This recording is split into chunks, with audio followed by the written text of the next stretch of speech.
Oi, gente!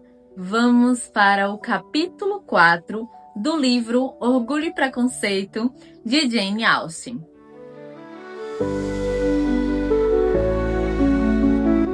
Quando Jane e Elizabeth ficaram sozinhas, a primeira, que tinha sido cautelosa em seus elogios ao Sr. Bingley, confessou à irmã o quanto o admirava. Ele é exatamente o que um jovem deve ser, disse ela.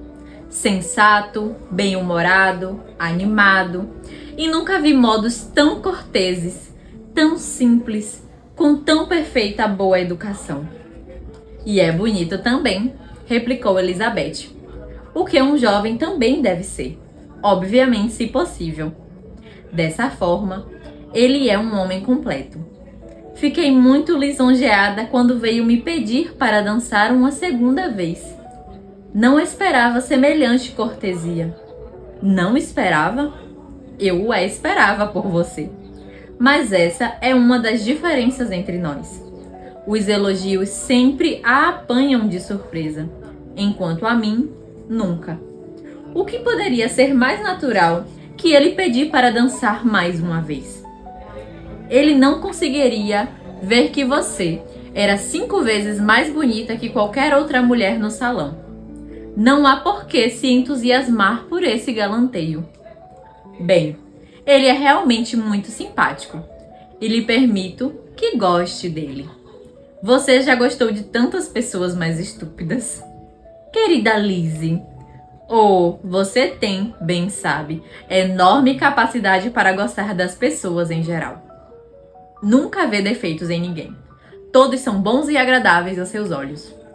Nunca a ouvi falar mal de alguém em sua vida. É que não gosto de me precipitar ao julgar alguém, mas sempre digo o que penso. Isso eu sei, e é isso que me espanta. Que com seu bom senso possa ser tão cega para a insensatez e os disparates dos outros. A afetação de candura é bastante comum. Encontra-se em todo lugar. Mas ser cândida sem ostentação ou sem objetivo, tomar o que há de bom numa pessoa e torná-lo ainda melhor, sem nada dizer sobre o que há de ruim, é exatamente o que você faz. E assim também gosta das irmãs desse homem, não é? Os modos delas não são iguais aos dele. Certamente que não a princípio, mas elas são mulheres muito agradáveis quando se conversa com elas. A senhorita Bingley vem morar com o irmão e vai cuidar da casa. Se eu não estiver equivocada, vamos ter uma vizinha encantadora. Elizabeth ouviu em silêncio, mas não ficou convencida. O comportamento delas no baile não havia sido do agrado geral. E com mais perspicácia na observação e com caráter menos maleável que a irmã, além de um espírito crítico demasiado inflexível para se deixar levar por simpatias. Ela estava pouco disposta a aceitá-las sem maiores problemas. Eram, de fato, mulheres muito delicadas, mas lhe faltava bom humor quando eram lisonjeadas, nem deixavam de ser agradáveis quando queriam. Mas eram orgulhosas e presunçosas. Eram bastante bonitas. Tinham sido educadas numa das principais escolas privadas da capital. Tinham uma fortuna de 20.000 libras. Estavam acostumadas a gastar mais do que deviam e de privar com pessoas de elite. E, portanto, se julgavam sob todos os aspectos superiores a todas as outras. Pertenciam a uma respeitável família do norte da Inglaterra. Essa circunstância estava mais profundamente impressa na memória delas do que o fato da fortuna do irmão e a delas próprias ter sido amealhada por meio do comércio. O Sr. Bingley herdara bens no valor de 100.000 libras de seu pai, que tinha a pretensão de comprar uma área de terras, mas não vivera o suficiente para realizar o sonho. O Sr. Bingley pretendia fazer o mesmo e algumas vezes havia escolhido terras do próprio condado em que residia. Mas como estava de posse no momento de uma boa casa e com a liberdade de fazer o que bem entendesse, não era de duvidar para muitos que conheciam a brandura de seu caráter, que ele acabaria o resto de seus dias em Netherfield, deixando a compra das terras aos cuidados da geração seguinte.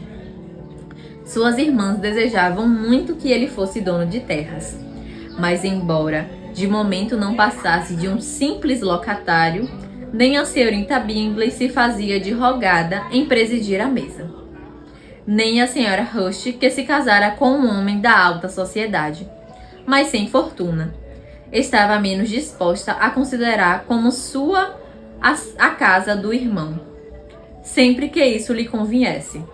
Não fazia ainda 2 anos que o Sr. Bingley atingira a maioridade, quando foi tentado, por recomendação acidental, a visitar a casa de Netherfield. Ele foi vê-la e percorreu todo o interior dela por meia hora. Gostou da situação em que se achava e também das salas principais, além de ficar satisfeito com as vantagens apontadas pelo proprietário, e a alugou imediatamente. Entre ele e Darcy existia uma sólida amizade, apesar do caráter de um ser totalmente oposto ao do outro. Bingley cativava Darcy pela brandura, franqueza e docilidade de seu temperamento. Tinha uma confiança inabalável na estima de Darcy e a mais elevada opinião do bom senso do amigo. Em inteligência, Darcy era superior. Bingley não chegava de modo algum a ser tolo, mas Darcy era esperto. Era ao mesmo tempo arrogante, reservado e difícil de contentar. E seus modos, embora educados, não eram atraentes. Nesse aspecto, o amigo o superava em muito. Bingley tinha certeza de agradar onde quer que aparecesse, enquanto Darcy estava sempre ofendendo alguém. O modo como falaram da festa no clube de Merrington deixava transparecer as características de cada um. Bingley nunca encontrara em sua vida pessoas tão agradáveis, nem moças mais bonitas. Todos tinham se mostrado bondosos e atenciosos para com ele. Não houve formalidade nem afetação, e logo se havia familiarizado com todos no salão. Quanto à senhorita Bennet, ele não podia conceber anjo mais belo. Darcy, pelo contrário, havia visto somente um grupo de pessoas de pouca beleza e de nenhuma elegância, pois não sentiu o menor interesse por ninguém, e não recebeu de ninguém a menor atenção, que lhe desse algum prazer. Reconheceu que a senhorita Bennet era realmente bonita, mas achou que ela sorri demais. A senhora Rush e a irmã concordaram com ele nesse ponto, mas, ainda assim, elas a admiravam e gostavam dela, e afirmaram que era um amor de menina e que não se oporiam em conhecê-la bem mais. A senhorita Bennet foi, portanto, classificada como um amor de menina, e com isso o irmão dela se sentiu autorizado a pensar na senhorita como bem a entendesse. Até o próximo capítulo. Tchau, tchau!